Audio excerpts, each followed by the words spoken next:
রাধে নমস্কার বন্ধুরা, সুপ্রভাত। কেমন আছো সবাই? আশা করছি সবাই ভালো আছো। আমরাও বেশ ভালো আছি। আরও একটি নতুন ভিডিওতে সবাইকে স্বাগত। আশা করছি ভিডিওটি সবার ভালো লাগবে।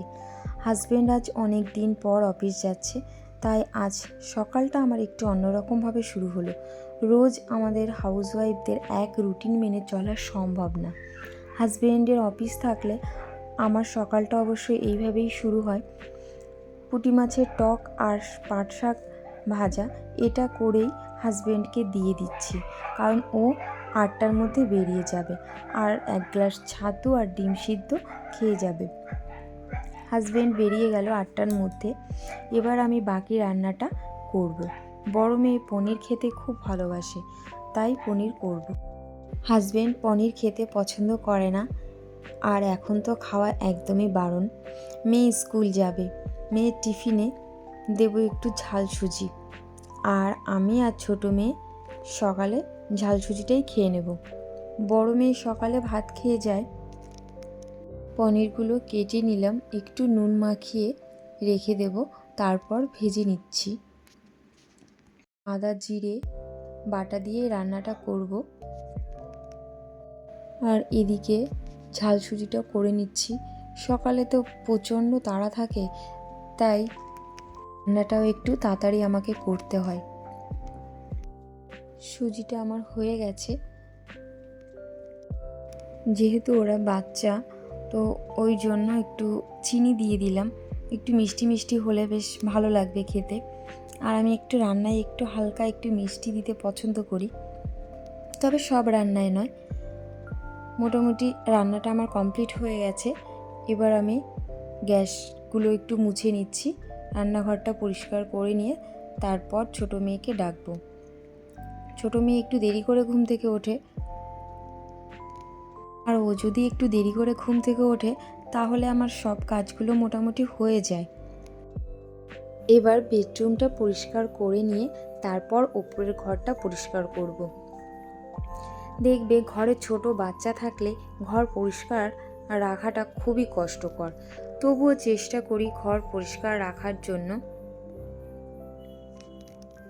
জানো তো, ঘর পরিষ্কার থাকলে মনটা কিন্তু খুব ভালো থাকে, আর ঘরে একটা পজিটিভিটি কাজ করে।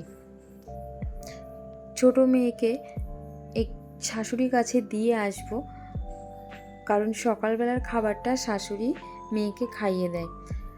সকালে শাশুড়ি খাইয়ে দিলে কি আমার কাজটা করতে একটু সুবিধা হয়। কাজ আমাকে রোজই করতে হয়, কারণ ঘরটা এতটাই ছোট যে ধুলোটা একটু বেশি হয়, আর রাস্তার পাশে যেহেতু ঘর, তো ধুলোটা একটু বেশি হয়। বেডরুমটা পরিষ্কার করেই ওকে দিয়ে আসবো।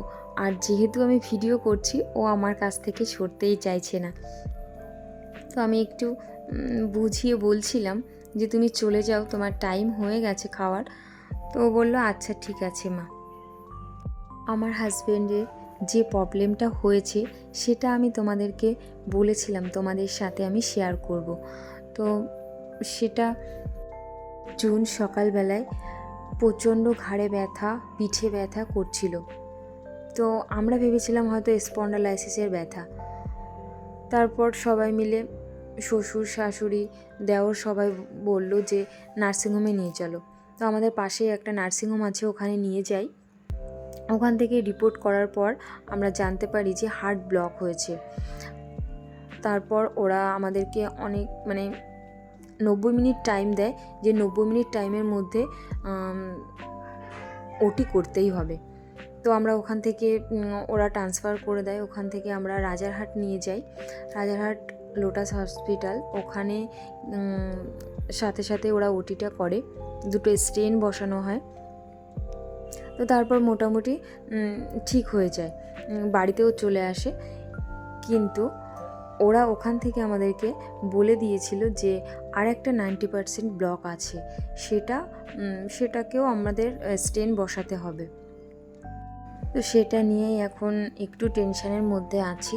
এখনও সেটা সেকেন্ড স্টেনটা আমরা বসাতে পারিনি, তবে খুব শীঘ্রই হয়তো বসাতে হবে। তোমরা সবাই একটু আশীর্বাদ করো যাতে আমার হাজবেন্ড তাড়াতাড়ি সুস্থ হয়ে ওঠে। যাই হোক, কথা বলতে বলতে তোমাদের সাথে আমার নিচের ঘরটা পরিষ্কার হয়ে গেছে। জানো তো, জীবনে চলার পথে অনেক বাধা আসে, কিন্তু সেই বাধা আমাদেরকে পার করতেই হবে।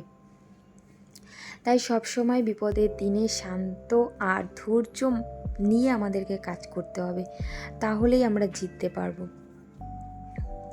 তোমাদের সাথে গল্প করতে করতে কাজগুলো মোটামুটি হয়েই গেছে। জানো তো, কাজ বা কর্ম এমন একটা জিনিস, তুমি তোমার কর্ম করো, ফল স্বয়ং শ্রীকৃষ্ণ দেবে। তুমি তোমার দায়িত্ব আর কর্তব্য করে যাও, ফল তুমি পাবেই। তবে কি বলো তো, সবসময় ভালো যে হবে বা ভালো পেতেই হবে এরকম কোনো কিছু নয়। তুমি তোমার কাজ করে চলো, দেখবে নিশ্চয়ই ভালো কিছু হবে। হাজব্যান্ডের শরীর খারাপ হওয়ার পর থেকে আমি অনেকটাই শক্ত হয়েছি, কারণ অনেক কাজ আমাকে নিজে হাতে করতে হয় এখন, যেগুলো আগে কখনো করিনি আমি। তো জীবনে চলার পথে সব কিছু থেকে শিক্ষা নেওয়ার আছে, বা অনেক কিছু শেখা এখনও বাকি আছে আমাদের, যেটা সামনে হয়তো আরও অনেক কিছু আমাকে করতে হবে। হাজবেন্ড অনেকটা ভেঙে পড়েছে, সব সময় একটু টেনশান করে, যেহেতু বাচ্চা দুটো এখনও অনেকটাই ছোট। তো আমি সব সময় সাহস দিই, যা হবার তো হয়েই গেছে। তো এখন যাদের সামনের দিনগুলো ভালো হয় বা তুমি সুস্থ থাকো, সেটাই আমাদেরকে করতে হবে। তো টেনশান করে তো কিছু হবে না, বরং টেনশান করলেই তোমার শরীরটা খারাপ হবে। তো এই সমস্ত কিছু আমাকে বোঝাতে হয়, সামলাতে হয়। তারপর আমিও মাঝে মধ্যে ভেঙে পড়ি, কিন্তু সেটা আমি বুঝতে দিই না হাজব্যান্ডকে, কারণ আমি যদি ওর সামনে ভেঙে পড়ি তাহলে ও আরও বেশি টেনশান করবে।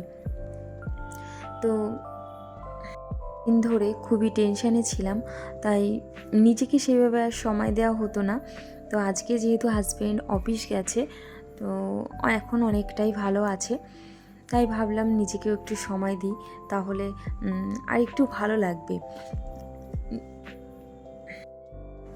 এটা দিয়ে আমি 10 মিনিট রাখবো, তারপর ধুয়ে নেব। মাঝে মধ্যে নিজেকে একটু সময় দিতে হয়। সত্যি বলতে আমাদের মতো হাউসওয়াইফদের কখনো সেইভাবে সময় দেওয়া হয় না, তবে এত কাজের মধ্যেও আমাদেরকে একটু সময় দিতে হয়, তাহলে ঘরটা সুন্দর রাখার সাথে সাথে নিজেকেও সুন্দর রাখতে হয়, তাহলে দেখবে ভালো লাগবে। যাই হোক, সবাই ভালো থেকো, সুস্থ থেকো, সাবধানে থেকো। দেখা হবে পরের আর একটা ভিডিওতে। সবাই বলো রাধে রাধে।